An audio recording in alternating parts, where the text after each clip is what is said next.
Well, it's official. China is now telling the United States to back off.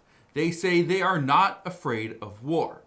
This has millions and millions of people all around the world extremely concerned because when the United States and China are not playing nice and they're going at each other, well, the entire world is affected. Look at this. It says China tells US to back off on threats, warns of retaliation. What is going on? Why is China telling the United States to back off on threats? And how is China going to retaliate? Well, just look at this right here. The U.S.'s relationship with China. For months, trade tensions between the U.S. and China had largely hushed, but now tensions are rising again as the Associated Press is saying that the two superpowers are thrusting their trade hostilities back in the global spotlight, roiling markets, and raising alarms of what might come next. And now we're seeing this week that China is announcing strict new limits on exports of rare earth minerals that are crucial to high-tech products. The AP saying that President Trump, in turn, is threatening an additional 100% tax on Chinese imports by November 1st and export controls on American software. Both sides also hit one another's ships with new port fees. Okay, so here's what's going on. First off, starting November 1st, the United States had a plan that they were going to charge Chinese ships a docking fee. That was going to happen November 1st. Well, just this past week, China decided they are going to reciprocate and they are going to charge U.S. ships a docking fee as well. This means that all products coming into China from the United States will be a little bit more expensive, and all products coming into the U.S. from China will become a little bit more expensive as well. Now, that was part of it, but the bigger issue was these rare earth minerals, okay? That was the big one, where China says that they are going to limit exports of rare earth minerals. Now, here's what you need to know about rare earth minerals. That rare earth is not really correct, okay? This rare earth minerals are not rare by any means. They're not. What is rare is to find a large concentration of those minerals in one spot. You have to go and mine and dig and do all this stuff to try to find these minerals, but they're mixed in with all these other kinds of minerals. That's what's rare about it, is they're all mixed together. Okay, you can find copper and zinc, but what about the other stuff? That's a little more complicated. Now, we're also hearing that there's even Taiwan. Let me show you this. Even Taiwan. Look at this right here. Taiwan sees no significant impact on chip sector from China rare earth curbs.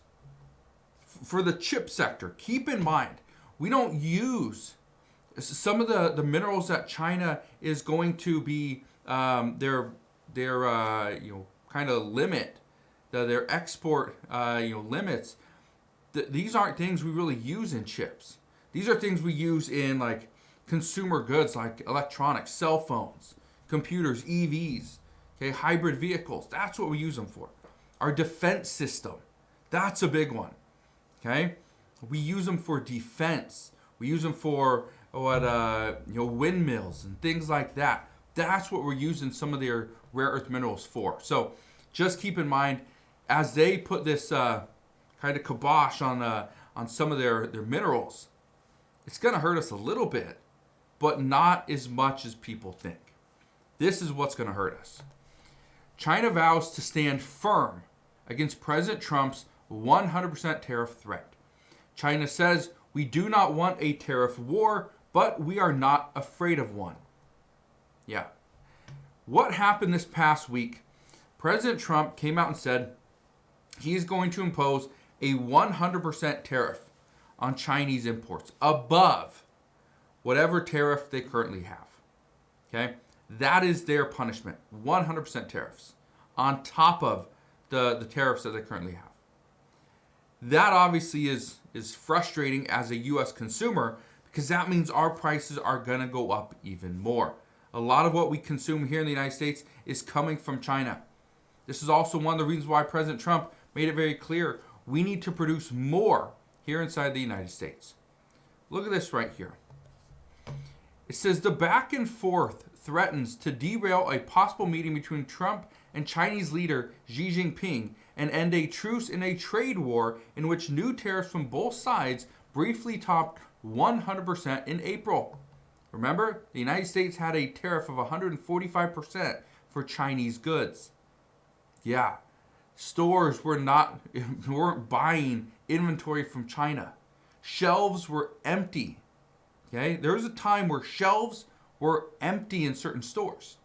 Even Costco came out and said they're trying to negotiate with their suppliers where each party will eat a third of the cost, where the Costco, the company, will eat a third of the cost, any increase. Then the supplier will eat a third of the cost. And if they have to, the consumer is going to see a 30% increase. That's what Costco said. Walmart did the same thing. Target did the same thing as well. And Amazon was also in negotiations. Well, we got past that. The trade war somewhat subsided.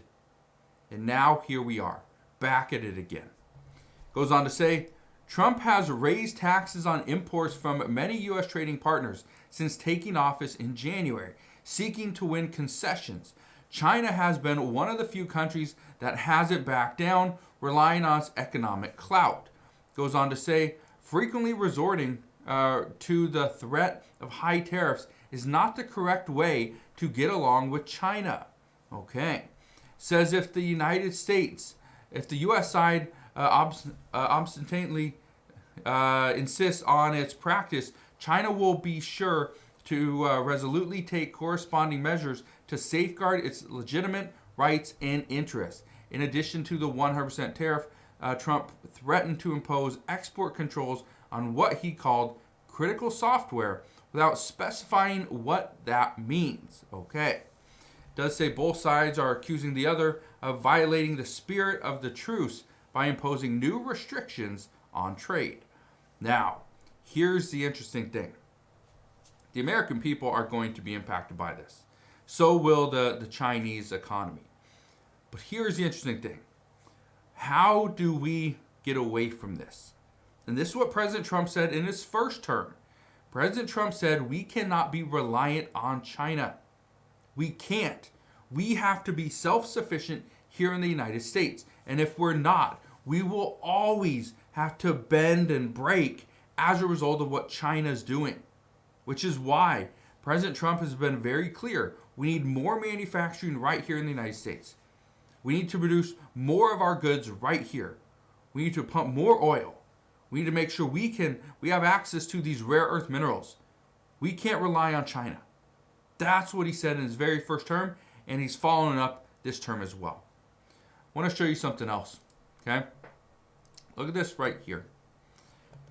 So China warns U.S. of countermeasures if Trump doesn't walk back 100% tariff threat. Now, some say that the countermeasures are just going to be limiting the rare earth minerals that get exported. But others say it's going to be much more than that. There are going to be other things that China can do and will do, because the United States, if we just go back and forth and say, no, we're not going to give you our rare earth minerals, and then the United States says, okay, that's fine, we'll just go somewhere else, right? We'll just get them from someone else. That's the issue we're in. Okay, that is where we're at right now. It says right here, okay, if the U.S. persists on acting unilaterally, China will resolutely take corresponding measures to safeguard its legitimate rights and interests. Our position on a tariff war remains consistent. We do not want one, but we are not afraid of one. We are at war. This tariff war is going to hurt millions of people here in the United States, over in China, and other countries as well. The world is watching because they know whatever happens right now between the United States and China is going to impact them as well. Some countries could do better because the United States will have to go through them in order to access rare earth minerals. But at the same time, okay, we're in Taiwan isn't too concerned, especially with chips. And guess what? If the United States isn't going to send some of our, computer systems, our electronics, and other, special software, what's China going to do? So we're going to see what happens. But what I can tell you right now is that China's economy and the United States economy kind of hang in the balance here.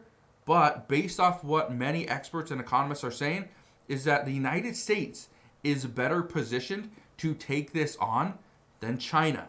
China is going to see a lot of pushback from their citizens. The United States, obviously, we're still struggling because prices have been high for so long. But at the same time, right now, the Trump administration is also saying that if we need to, we can use some of this tariff revenue to help provide it to the American people so that they can actually pay their bills and they don't go hungry for a single month. So we'll see what happens moving forward, but that is what we know as of today. So again, thank you guys for watching. Consider subscribing, and I'll see you guys on the next one.